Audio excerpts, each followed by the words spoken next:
What's up, guys? Welcome back. Today we're talking about Hyperborea by Clark Ashton Smith, a book that I feel very glad that I found, very fortunate to find this, as well as very glad that I actually decided to pick it up because um, this is a pretty obscure book, um, unless you're a part of this corner of YouTube. Um, Clark Ashton Smith, I did a little bit of research before this video because I really wanted to do this justice. Um, and forgive me, I got sick a couple weeks ago, like I think I mentioned to you guys, and now I'm back with a cold, so um, I'll do my best. Smith was born in the late 1800s in California. He died in 1961. A very um, well-known author at the time in the 30s or so, along with H.P. Lovecraft, of a writer of weird fiction, weird horror, science fiction, fantasy, just you know anything and everything that could be included in that umbrella. And he influenced authors like Leah Brackett, George R. R. Martin, Stephen King, Harlan Ellison, some wonderfully celebrated writers that are have since produced great work. And I think him, Lovecraft, and Robert E. Howard were all kind of the forerunners of weird fiction and strange, um, out of the box sci-fi and fantasy back in the day. They really created kind of a genre of their own. And many of you will know Lovecraft. He's very easy to find as far as like he's still in print. A lot of his stuff is you go to a bookstore and there's a collection of works from him. But something like this is much more difficult to come by. I don't think that Clark Ashton Smith is impossible to find, but if you come across his work at a bookstore reasonably priced, I would try to pick it up. I think I got this for $20 back when I bought it, and it's a Ballantine Adult Fantasy. It's a 1971 first printing, and the artwork, first off, is just gorgeous. It's actually what's being shown in this, and I believe the back as well, since it's a kind of a wraparound cover, is the first story, one of the first short stories. And I should mention it's not a full length novel. It is a collection of mostly unconnected works of fantasy that are short stories, but they're all connected through the world that they're set in, which is Hyperborea. It's kind of a fictional lost continent in the northern hemisphere that's very cold. Um, think of it. I always thought of it kind of just as a semi fantasy world that had magical elements to it, but was progressively stranger and more um, unhinged, if you will, as you went through it. Some of the stories uh, were set up in a way where I was like trying to predict what might happen, and they took a left turn or went completely off the rails, but in the best way possible. I can't speak highly enough of Clark Ashton Smith's prose stylings. He is, if not the best, one of the best um, pure writers and um, speakers, if you will, of the English language. He is so well versed. I did some research on him as a child, and he read dictionaries. He studied etymology. He was really interested in having a rich vocabulary. He also, I found it interesting. He suffered from agoraphobia, and that kind of changed his, excuse me, changed his ability to kind of be educated. So he read constantly. So he was extremely well read, and I think that really was a direct correlation to how um, unbelievably evocative his prose are. I mean, you read this stuff, and it's, uh, I'll talk about some of the stories here in a minute, but you're not really worried about the story being spoiled. It's not a plot driven experience as you're reading. It is, and I'll read. I think this is the best way to sum it up. Fritz Leiber says on the back here, his tales remind me of Innsmouth jewelry, stories like strange ornaments, the metal elaborately inlaid and fired, studded with unknown semi-precious stones from an unknown and timeless culture. You know, I felt like that sums it up pretty well.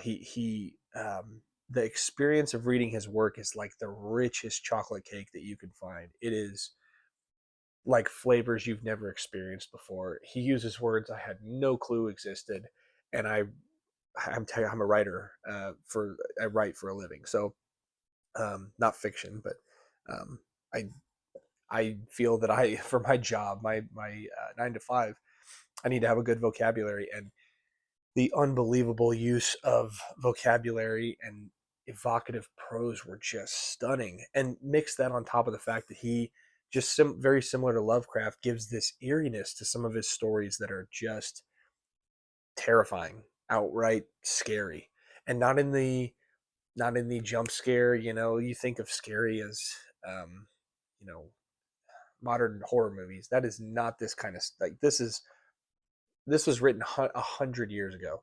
Is a completely different type of horror or weird fiction than what we think of maybe in the modern times. It is this eerie air surrounding you and the characters as you read because you are so gripped to what is about to happen. Um, the the use of language is just off the charts, and I don't know how long I've already been talking about it without even getting into what's in this uh, you know in this book. But just if you find Clark Ashton Smith, please try to read him. He's wonderful. While I'm sitting here, I think I showed this in my last book haul, but this is something that I plan on reading here soon because I think this is the only other copy of Clark Ashton Smith that I have. But it is a Panther of Genius Loki and Other Tales. There may probably not any crossover between this and Hyperborea. Doesn't look to be. So I will at some point be reviewing this. It might be a while, but um, unbelievably, you just can't stop reading it. So with that, let's go through a few of the stories. Uh, I believe there's 10 short stories. I'm wanting to keep them straight here, so I got kind of a reference down here of the list of stories. I'll try to maybe power through them really quick and give you kind of an overview a little bit, but and I'll try not to spoil anything if I can. 10 stories. There's a few prose poems actually, and a couple seemingly like half finished or half baked ideas that he put on paper. And I should also mention this was compiled by Lin Carter. Um, it wasn't necessarily written as a like a it's not linear. So he compiled these stories for the Ballantine Adult Fantasy line, and this is like I said, loosely connected through the world. But some of the things at the very end are not really. They're interesting, and you read them just mostly for the prose. But with that, the first story is called the Seven Geases. Kind of reminds me of like Dante's Inferno a little bit, where our main character Ralabar Vuz descends further into the earth, essentially, to be sacrificed to various gods, and they don't want him. So, for various purposes and reasons, he follows this kind of, I pictured it kind of like a phoenix, but a magical bird, as you can see here on the cover. Um, Follows it deeper into these very strange and creepy subterranean lands, and um, he's like going to be sacrificed to each of them, and they just don't. They say pass. We'll pass on your sacrifice. Um, that story was a banger of an opening. Really fun story. Next is let's see, the Weird of Avoosl Wuthoqquan. Forgive me for the pronunciations because his names are interesting. Um, this is kind of a greedy moneylender who essentially gets a hold of these jewels, and then the jewels kind of lead him off into a very terrifying situation with a beast, a god of sorts that thinks he's stolen these crystals, and so that one's just nuts. Um, some of these vary in length. They could be 8 pages. Some of them are like 30, and so the depth of character really isn't there.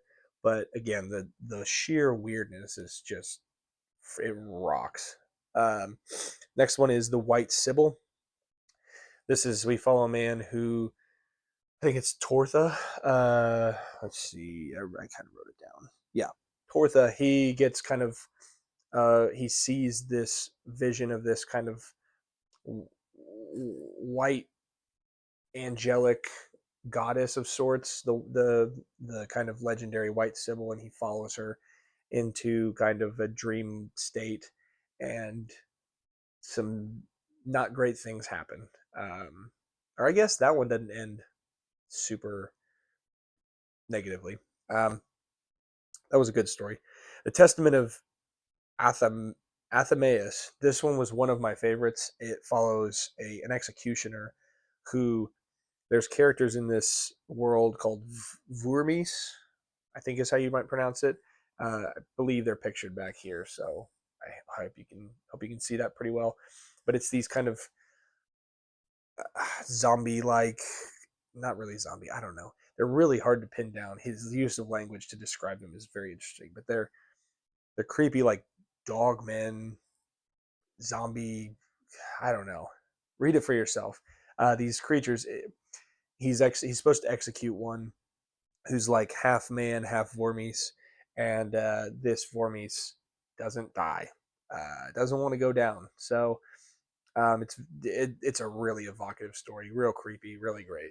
Um, the Coming of the White Worm, again, one of my favorite stories. This one follows Evog, right? Yes, who essentially gets ensnared into this kind of situation where he's serving this creepy bloated worm god in a giant iceberg, and like a floating moving iceberg, and the worm god like consumes things and people and whatnot, and has been consuming, for centuries, maybe longer.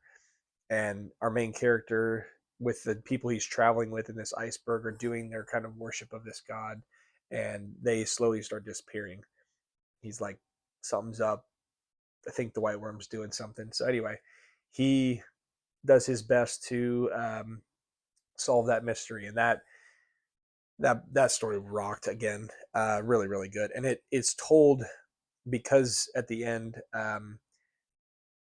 spoilers, he doesn't quite make it out.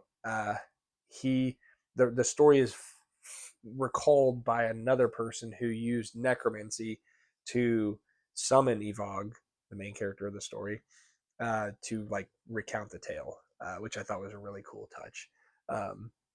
Because these stories are very like, they're not all of them are told like journal entries or letters or tales around a campfire, but that's kind of the vibe that H.P. Lovecraft sort of like, there's some kind of thread to reality that isn't just told by an omniscient author. It's a wizard who's telling you the story, or, oh, I summoned this dead guy using necromancy and he told me this story, so now I'm telling you. Like, that's just a really cool, I think very underrated element of this book, and of that kind of writing. Ubbo-Sathla is the next one. This one was really short, I believe. It was like I think a guy named Paul from London in like the 1930s. Very sharp contrast to what we've been reading in like the super ancient Hyperborean land. But he buys a crystal that connects him to a wizard of a Hyperborean wizard, and then chaos ensues. Uh, the Door to Saturn is probably my favorite. Either the Door to Saturn or one I'm gonna mention in a minute is either my favorite. This story rocked again. I'm gonna use that term a lot. I'm just gonna keep saying that a lot. It follows kind of this. I think it's Ivan. Is it Ivan in this one? Yes, Ivan, and he's followed by Morgai and some men. They're trying to capture him and arrest him. He's a worshiper of this god Ubbo-Sathla, I think is how you pronounce it, and that this god came from Saturn, or what we know as Saturn, and he gives Ivan this doorway where if he's ever in danger, he can flee through the doorway and it'll take him to Saturn. But it's not a two-way door, so he flees through the door.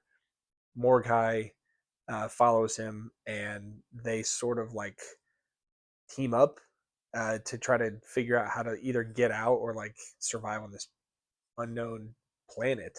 It's so good. Like the prose. Let me just see if I can find like a really cool section. Uh, that one goes off the absolute rails. I'm trying to find where they actually get there.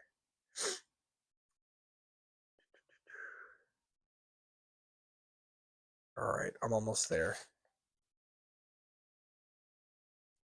Okay. This preternatural landscape was appallingly distinct in every detail, under a greenish-black sky that was overarched from end to end with a triple cyclopean ring of dazzling luminosity. The air was cold, and Ivan didn't care for its sulfurescent odor or the odd puckery sensation it left in his nostrils and lungs. When he took a few steps on the unattractive-looking soil, he found that it had the disconcerting friability of ashes that have dried once more after being wetted with rain. I mean, I could have found maybe a better section than that, but even that, like, that's stunning. His prose are unreal. The world building and the imagination that he uses is awesome. Door to Saturn rocks. The Ice Demon. This one, I think we follow like kind of a greedy like jewel thief or jewel pursuer of. So he's just greedy. He recruits a couple of jewel salesmen or tradesmen to help him retrieve some jewels that were rumored. His brother told him he found this cave of ice that were rumored to have held like these long lost jewels from a past king. And they go into this cavern, and the cavern is not just ice. There's something lurking. That story again, it's unsettling in the best way possible. I mean, it is so you're just gripped to the page. The next one is the tales. I'm almost done, by the way. The tale of Satampra Zeiros, one of his more well-known, I think, tales. This one is. Gosh, give you a second. Oh, this one's wonderful. This is the other one. Either this or Door to Saturn is the best story, in my opinion. But they're all really top tier stories. Follows two thieves who travel to the Comorium, which is like the city that everyone abandoned to form like this new capital city. So it's abandoned, it's empty, but there's a lot of like precious things that you can find that were left there. So they go back to try to raid a temple of a god that we've heard previous mention of. I believe it's the one from Door to Saturn, Sathagua or Sathogua, um, and yeah, he doesn't like that. That they go in the temple and try to find some stuff. So that one, excuse me, I'm sorry if that's loud in the mic. That one is wildly like creepy, and I think, excuse me, the most Lovecraftian of all of the stories. It very much felt like it could have been written by Lovecraft. So yeah, that's probably the creepiest one in my opinion, but so good. Uh, and then the last story, technically short story in Hyperborea, is the theft of the 39 girdles. I liked this one. It was weird. Follows like it follows Satampra, the man from the previous story. Him and his like former lover Vixila, I think. They recruit a medicine man to try to steal these.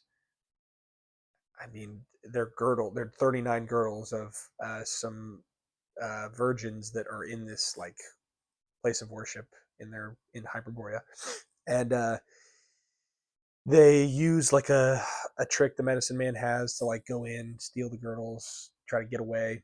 It's kind of like a heist story almost, and then the medicine man stabs him in the back uh, and does something that you're not. Yeah, he's not a cool guy.